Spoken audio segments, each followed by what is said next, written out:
belajar gini-gini aja aku fix tidur. Iyalah, guru ngomong berbeda-beda selama 1 jam, yang masuk cuma 5 menit. Jujur ya, belajar itu bikin ngantuk. Tapi kalau belajarnya sambil main, pasti seru. Bentar. Siapa bilang dia nggak bisa belajar? Namanya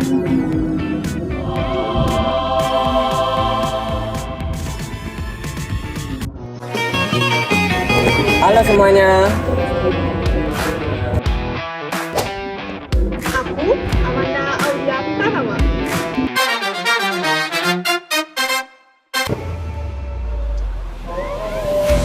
Aku Hasmi Sadiamati.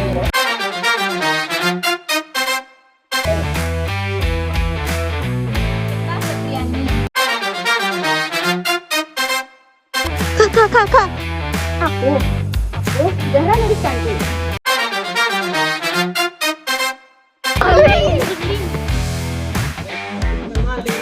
Mas Sudah Prastio.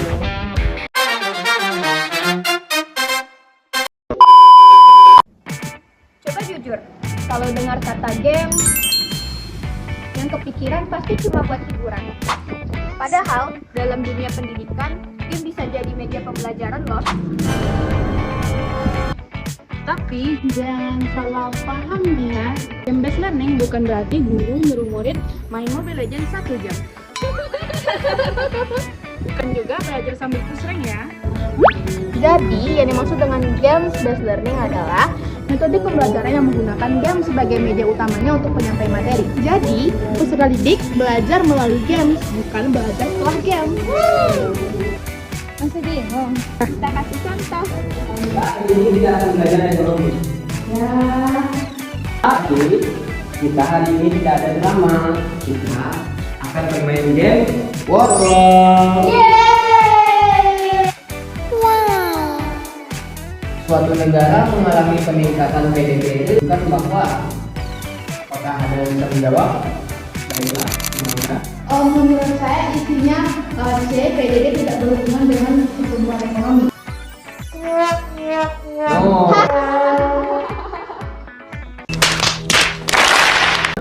Menurut teori klasik, fakta ekonomi adalah saya tidak B. Betul. Nah, walaupun kelihatannya sedang bermain, tapi sebenarnya peserta didik itu sedang berpikir kritis dan memahami materi. Kenapa sih banyak guru yang menggunakan game based learning? Karena peserta didik bisa jadi guru semangat.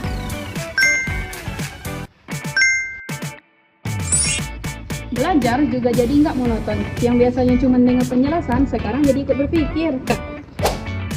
Selain itu, game basic learning juga mampu berpikir kritis karena peserta didik harus menganalisis setiap soal.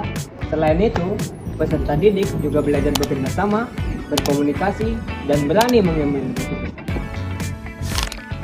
Jadi, yang berkembang bukan cuma nilai, tapi juga skill abad ke-21. Tapi, GBL bukan apa masalah. Kadang sekolah belum punya fasilitas. Guru harus kreatif karena membuat game pembelajaran itu nggak instan. Kalau gamenya terlalu seru, jadinya apa? Lupa. Nah, inilah peran guru. Guru harus memastikan game tetap menjadi media pembelajaran, bukan hanya sekedar hiburan. Menurut kalian, apakah semua pembelajaran cocok menggunakan game based learning? Nggak semua, karena ada beberapa materi yang lebih cocok menggunakan diskusi kelompok dan juga praktek. Aduh. Game itu bukan tujuan, game hanya alat. Yang paling penting, peserta didik juga harus memahami materi. Kalau cuma seru tapi nggak belajar apa-apa, berarti tujuan pembelajarannya gagal. Makanya, guru tidak dapat tergantikan karena guru merancang pengalaman belajar. Sekarang kita tahu, belajar nggak harus selalu serius. Belajar juga nggak harus membosankan. Dengan game based learning, Pembelajaran menjadi lebih aktif, lebih menyenangkan, dan tentunya lebih bermakna. Karena belajar bukan tentang seberapa lama kita duduk di dalam kelas, Tapi tentang seberapa banyak yang kita pahami. Terima kasih.